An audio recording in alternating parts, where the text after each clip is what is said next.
Alright, this class this morning, or wherever this evening, this afternoon, anytime you're watching this, we dealing with electrochemical reaction. So this this is electrochemistry.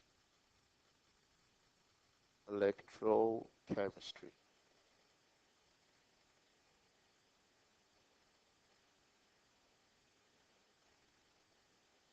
Electrochemistry. Now to quickly break this down, this electrochemistry word can be broken down into two, um, where you have electro and electro just from the word means something that has to do with electricity, right?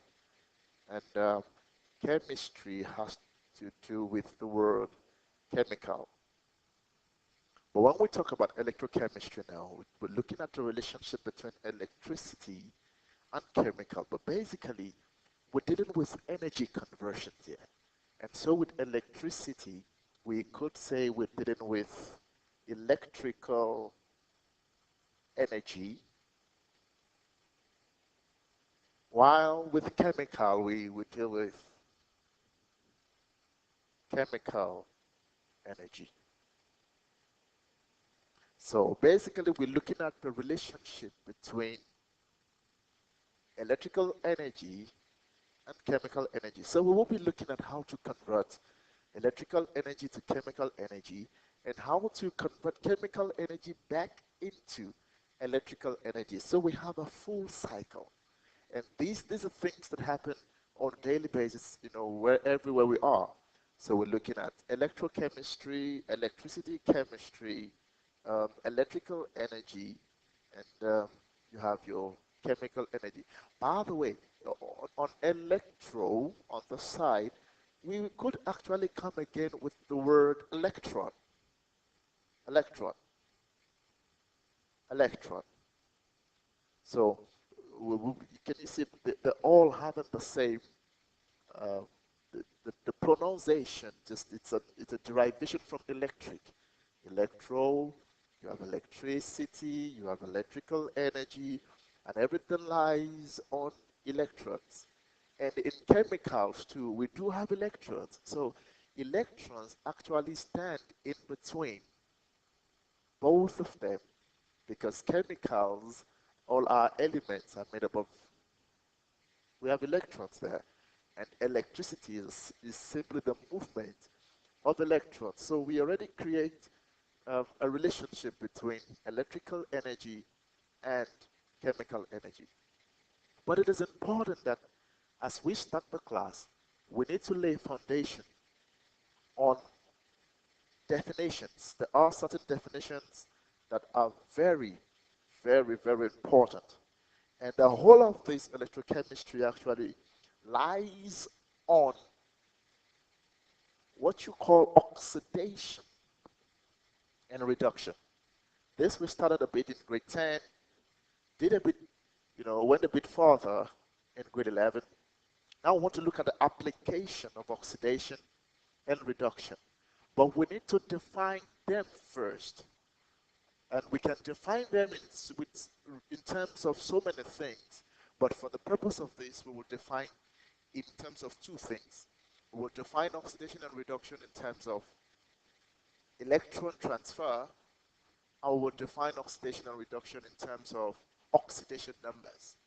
Right. We will do a few definitions in this session to get things started, to get the ball rolling. So if we want to define oxidation and reduction, we said this whole thing, electrochemistry, rests on oxidation and reduction.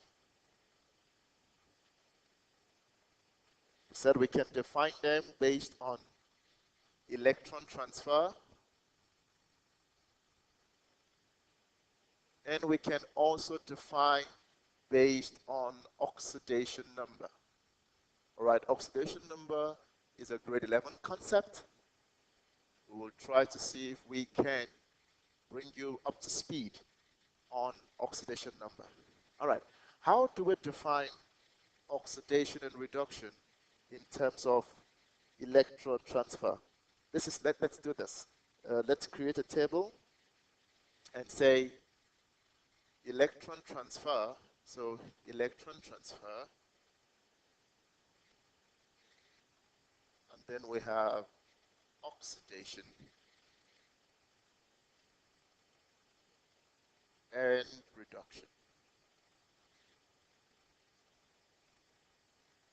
All right. When it comes to electron transfer, oxidation is always the loss of electron, while reduction is the gain of electron. So when an element gains electron, we say that it is reduced. When an element loses an electron, we say it is oxidized. There's a common acronym we use here to represent these, and it is called the oil rig. The oil rig is a place in the sea where we have oil extraction from the bottom of the sea. Oil rig, and that is supposed to mean that oxidation is loss, reduction is gain. All right, so these would help us remember oxidation and reduction. Number two, oxidation number. Oxidation is the increase in oxidation number, while reduction will just definitely be the decrease in oxidation number. So we have our definitions already set: oxidation and reduction. Oxidation is the loss, reduction is the gain. Increase in oxidation number also represents oxidation, and decrease in oxidation number also represents what? Reduction. I'm going to use a hypothetical situation here just to help us understand oxidation and reduction. Let's consider this. If I have an element A, solid, all right, and I will do this reversible reaction. This will end when we're doing chemical equilibrium. And I have A plus here, meaning an ion, and an ion, it's represented as an aqueous phase plus an electron. All right, A could be anything, could be any of the elements on the periodic table. Now, what this simply means, I want us to understand what oxidation is and what reduction is quickly, is to say, when a metal A, loses an electron, it becomes positively charged. That is our grade 10 and grade 11 concept. For example, sodium. Sodium would lose an electron and become sodium plus ion. So when an atom loses an electron, it becomes positively charged. Can we represent that just in a lay form to say an atom, an element X, loses means minus one electron, it will therefore become positively charged. Is that okay? But in chemistry, it's not ideal to have it written this way. So we will transfer this like in our mathematics to bring our electron to the side. Hence, we have it written that way. So the forward reaction here simply represents what? A loss of electron. A is losing, so it is oxidation.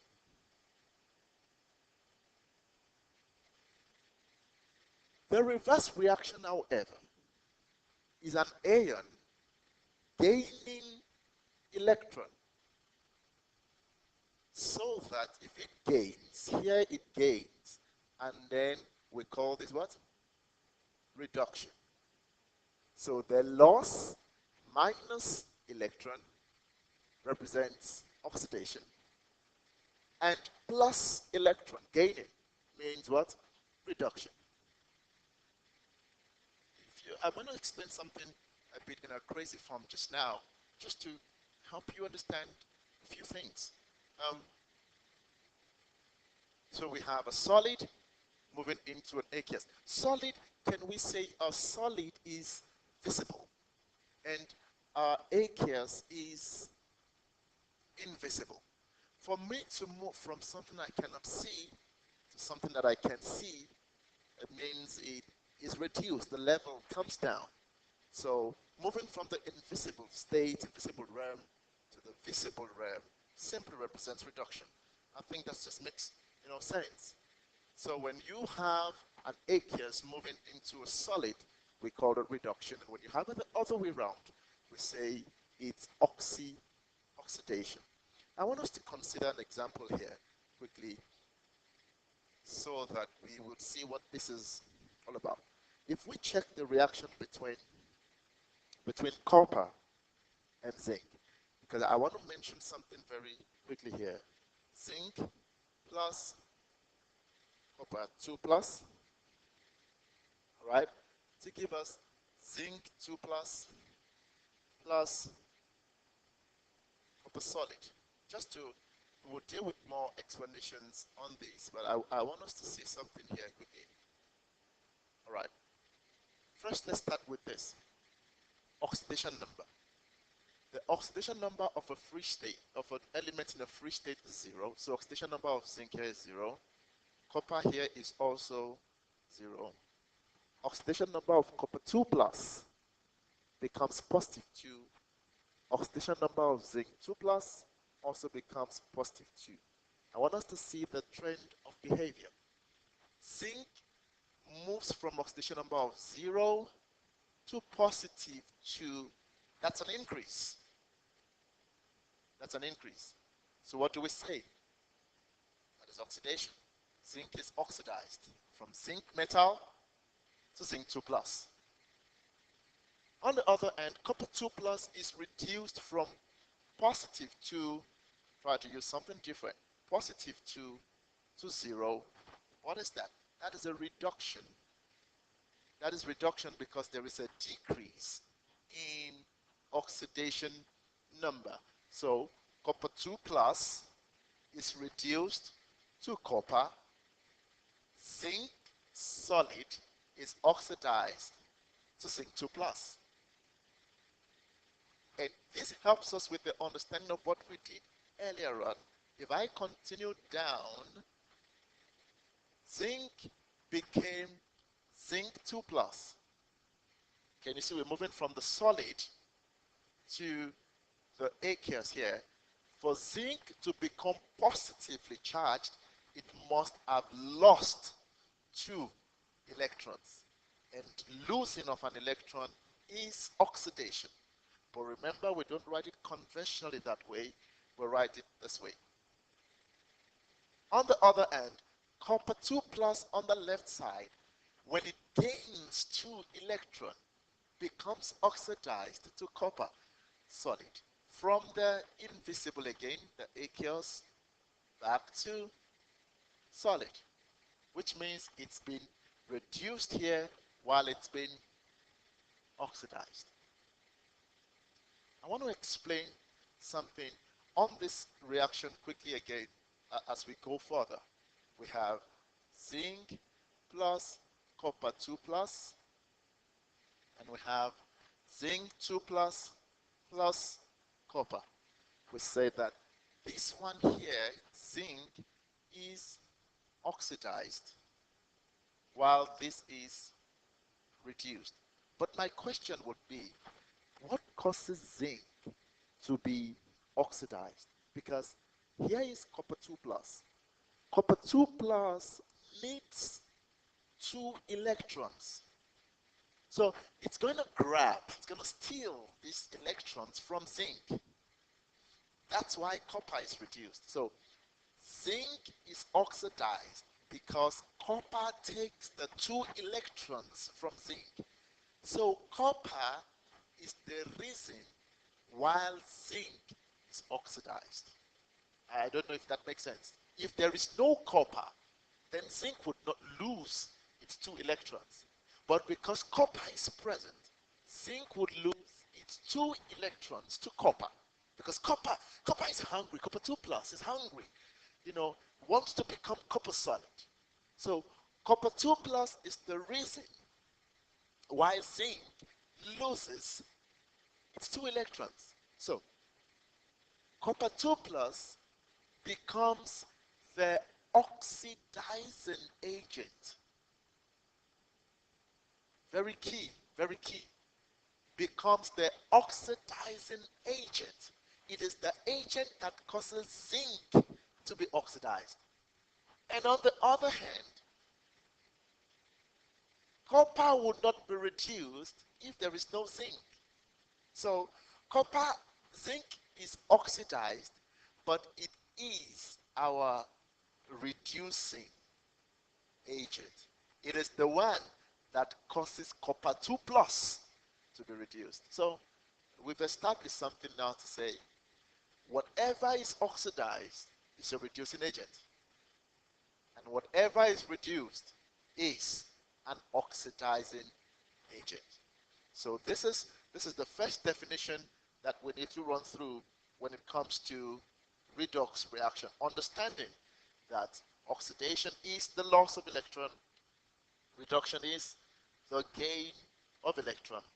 And then we try to explain what reduction and oxidation is, the relationship between them, and we ended up saying that whatever is oxidized is a reducing agent, and whatever is reduced is an oxidizing agent. Very key point that we've established. You can rewind over and over again till this gets, into you very well. I need you to understand what we have explained so far, because this forms the basis. It forms the foundation of understanding electrochemical reactions. Forms the foundation with which we'll build our electrochemical cells on. So this is our first definitions so far. A quick recap on this definition. Let's run quickly again.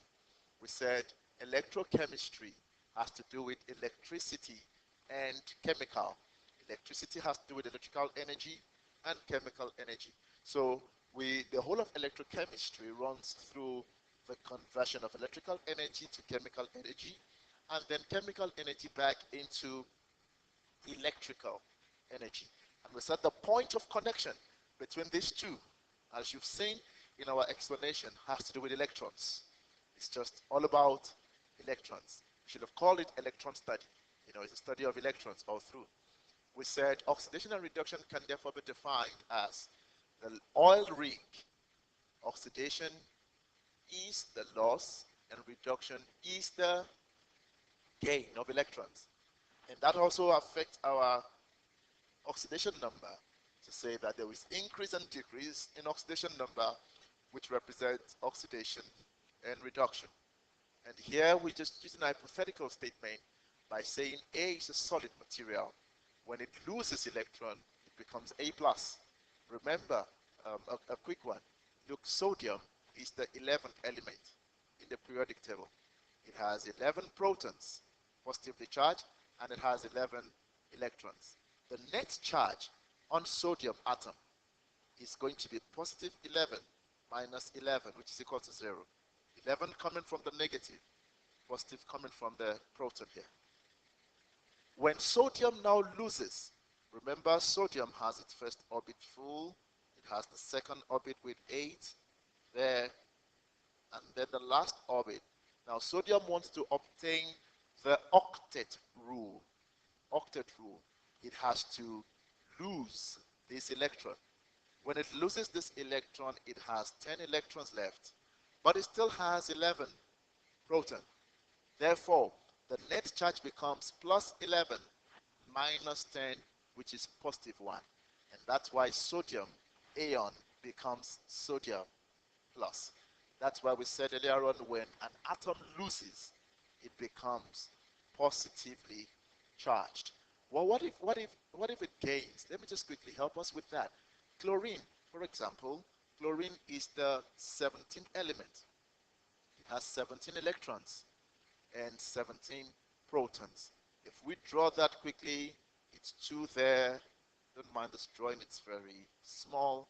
It's 8 here, and then on the outside, it's 7.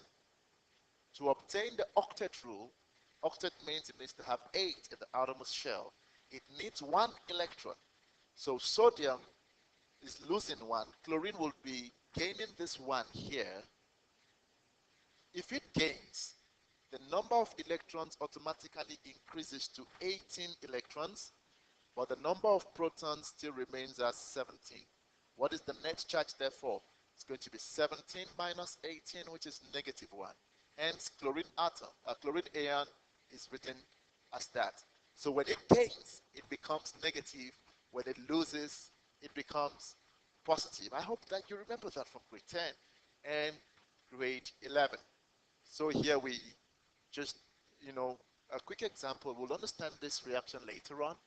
Looking at zinc, reaction between zinc and copper, you would see later on why zinc is oxidized and why copper is reduced, copper 2 plus is reduced, and not the other way around as we go on.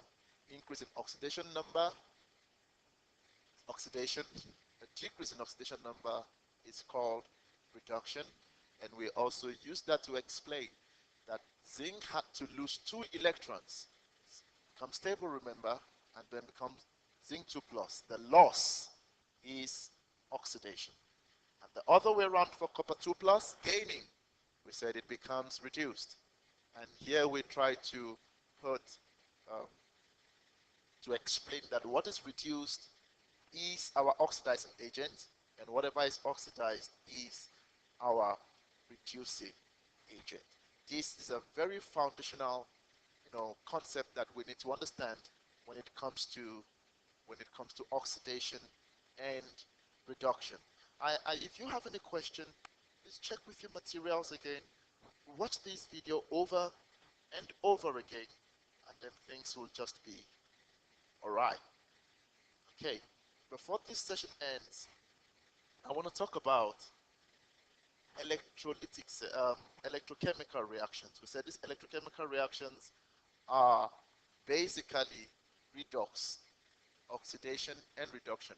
Oh, by the way, the word redox, you will hear the word redox over and over again. It's a combination of reduction and oxidation.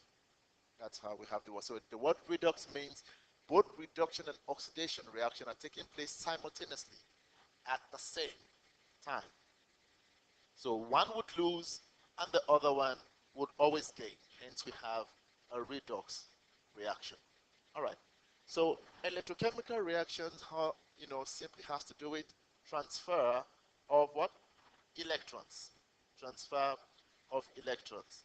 So meaning we're converting from potential chemical and electrical potential energy to chemical potential energy. All right. Let's quickly run on some definitions again before we end this session. We have electrochemical reactions. Electrochemical reactions, and this is all we've been talking about so far. These are reactions that involves the transfer of electrons. Now, these reactions takes place in what you call electrochemical cells. This reaction takes place in what we call electrochemical cells. Electrochemical cell. All right, so electrochemical cell is a device. Let's put that quickly. A device where electrochemical reactions take place. All right, electrochemical cells. This is an electrochemical cell or cells. Okay, let's just use just singular. Electrochemical cell is a device where electrochemical reactions, and of course, when we say electrochemical reactions, we simply mean redox. Reduction and oxidation takes place in electrochemical cell. Quickly now, there are two types of electrochemical cell. So electrochemical cell can be divided into two, which are galvanic cell. Another word for galvanic is called the voltaic cell. voltaic, it's a T here, and electrolytic cell. All right, a voltaic or galvanic cell and electrolytic cell. These are the cells where oxidation and reduction take place. We would now in our next session deal with galvanic first, and then in the later session we will deal with electrolytic cell. But we need to understand both of them very carefully. Before I before I end this session, so this is the foundational session, let's look at some definitions quickly that we would need along the way. We would need to know what an electrode is. An electrode is an electrical conductor. Very important statement. Electrical. An electrical conductor. I'm sure we remember what conductor is, anything that allows electricity to pass through. And since we are dealing with an electron, our electrode must be an electrical. A wood cannot be used as an electrode. It will not conduct electricity. So it's an electrical conductor that connects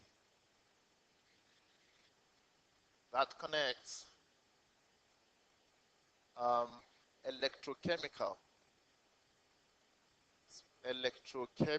species. Okay, electrochemical species from its solution. They connect electrochemical species from its solution to the external circuit. To the external circuit of the cell. We will see that in diagrams in just a while of the cell. Alright, so our electrode, the word electrode simply means an electric rod. So it's a rod, which means it must be, basically it must be solid, and it must be a conductor of electricity. Those are the basic things that we need to understand about um, our electrode. There are two types of electrodes. We have the anode and the cathode.